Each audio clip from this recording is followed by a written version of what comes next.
Prezident İlham Əliyevin sərəncamı ilə Azərbaycan Avtomobil Yolları Dövlət Agentliyi tərəfindən işğaldan azad edilmiş ərazilərdə yol infrastrukturu layihələrinin icrası çərçivəsində Ağdam, Əsgəran, Xocalı, Xankəndi avtomobil yolunun yenidən qurulması işləri sürətlə davam etdirilir. Ağdam, Əsgəran, Xocalı, Xankəndi avtomobil yolu başlanğıcını Bərdə-Ağdam avtomobil yolundan götürür və ümumi uzunluğu 33,6 km təşkil edir. Sözgedən yolun ilk 11,7 km hissəsi layihə üzrə ikinci texniki dərəcəyə uyğun, qalan 21,9 km hissəsi isə birinci texniki dərəcəyə uyğun yenidən qurulur.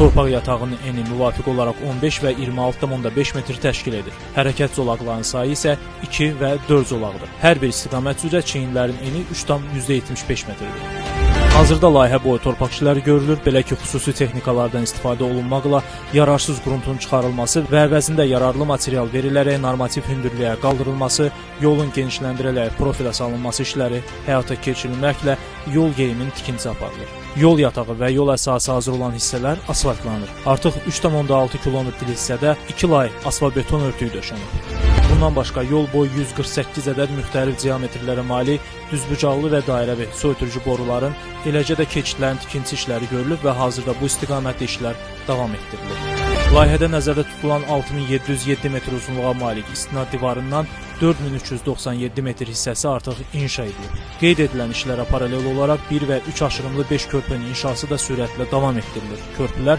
yolun 1,6, 4,4, 7,2, 9,6 və 14-cü kilometrli hissələrində inşa edilir. Layihə boyu ümumi fiziki tərəqqi 72% təşkil edir. Yol Bərdə istiqamətindən Xankəndi, Şuşa və Laçın şəhərlərinə getmək istəyən sürücü və sərnişinlərin Ağdam şəhərinə daxil olmadan bu yoldan istifadə edərək sürətli və təhlükəsiz hərəkətlərini davam etdirməsinə imkan verəcək.